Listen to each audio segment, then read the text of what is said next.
Hey, what's going on everybody? Welcome back to another video. Today I'm going to be talking about The Festival. So, uh, I remember seeing the trailer for this movie a while ago, probably around the time it came out, and I just never got around to watching it, but I was just browsing Tubi the other day, and I saw this in the first time on Tubi section, so I immediately added it to my list, and you know, I was like, I gotta check that out because um, this stars Joe Thomas, who I'm a huge fan of. Basically, he's been in like countless TV shows from the UK. Most notably, he was in The Inbetweeners, which I'm a huge fan of. I watched that when I was in high school. I rewatched it a couple years ago. I think the Inbetweeners is that's one of my all time favorite shows. That's up there. I love that show. He's also in this show called Fresh Meat, which is that's like another comedy show. That show is fantastic. And then he's also in White Gold, which once again, great show. I've seen all of those shows in their entirety. So yeah, I'm a big fan of his work, all of his comedic TV shows, and I like the Inbetweeners movies as well. But yeah, basically, I'm a big fan of Joe Thomas, so I thought, hey, let me check this out. And actually, on the cover for the movie, it says from the creators of the Inbetweeners. So the director of this is Ian Morris, who he is one of the co-creators of the Inbetweeners, and that's actually a point that I wanted to discuss. Actually, I'll jump it back into that later. But yeah, this movie it does have like a similar, like the comedic style is very similar to something like the Inbetweeners. Like it's very similar, and this movie, even though it came out in 2018, when stuff wasn't as raunchy. Like I believe the Inbetweeners came out in like 2008, so you could kind of get away with a lot more. This came out in 2018, but it still has that same raunchy, offensive humor, which I love. I love that stuff. But anyways, before I get too uh, deep into the video, let me give a quick plot summary. So the movie focuses on Nick, played by Joe Thomas, and his girlfriend breaks up with him right before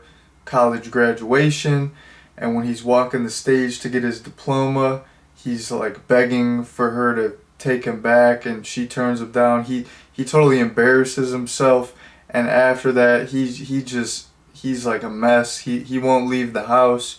He's extremely depressed, and then his buddy Shane, who's like his best friend, he's like, all right, come on, Nick, let's go to this music festival, because they already bought the tickets, and Shane wants to meet this DJ who's playing there. His name's Hammerhead, and basically, Shane wants Nick to get out of this rut. He wants him to get out of the house. So they're on the train to go to this festival. They meet this girl, this like talkative girl, Amy, who they kind of hang out with for the rest of the movie. Shane likes her, but Nick is kind of annoyed by her and doesn't really like treat her as a friend. But anyways, they meet this girl Amy. They're kicked off the train. They walk to the festival. Once they get there, Nick, he finds his ex, Caitlin, and like earlier on in the movie, he's trying to impress her. He's trying to get back with her, and then later on, he meets this random girl who has like Smurf body paint on, and she gives him some MDMA, and then they have like a great night together. And then for the rest of the movie, Nick is trying to find this girl, and then Shane is trying to get backstage passes to see Hammerhead. So that is the basic plot summary. And like I said, the one point that I wanted to get into was, you know, this movie, the comedic tone is on point with something like Inbetweeners, which, you know, I saw that like tagline on the cover. I'm like, oh, from the creators of Inbetweeners, that's cool. But I didn't expect the comedy to be like that exact same style of comedy. It totally was, and some funny notable moments that kind of showcase how raunchy this movie is. It's like early on, Nick, he's, you know, piping away on his girlfriend, and he has his like graduation gown right next to the bed. And I'm gonna use some UK phrasing here because this movie's from the UK. Homeboy gets some spunk on his gown, and then his mom is like trying to get it off, and she's like licking it, trying to get it off. That was hilarious. That was extremely inappropriate. I thought that was great. And then like later on in the movie, there's this like cult, like Shane and Amy, they find this cult. There's this guy, like he's getting it on with a goat. He's marrying a goat. Yeah, like I just all the comedy in this is just, it's so over the top. It's so inappropriate. It's extremely offensive. There's like a lot of, you know, drug stuff going on, a lot of sex stuff going on. It's just, this movie doesn't hold back. Like, this is a pretty insane R-rated comedy with some raunchy humor. So yeah, I thought the comedy in this was great, and it was like, you know, right up my alley. I love that kind of offensive, almost like gross out humor. So that was pretty good. And yeah, basically it's kind of like the humor was also kind of like Inbetweeners in the sense that Nick was like constantly embarrassing himself, and we're just like laughing at his misfortune, which in the Inbetweeners, like the three main characters would or wait, no, it's four main characters in Inbetweeners. Yeah, the four main characters would they would like constantly embarrass themselves, and we would kind of like laugh at their expense. So yeah, this was the same type of deal. In addition to, you know, Joe Thomas, who I recognize, there was also some familiar faces, some actually kind of like bigger actors. So Jermaine Clement was in this, Nick Frost was in this, and then Noel Fielding was in this. He actually played the DJ Hammerhead. So yeah, those are some big names. I recognize those guys from all kinds of other movies and shows. So yeah, it was cool to see some other. They were smaller roles, like kind of like more like cameo roles, but it was cool to see them.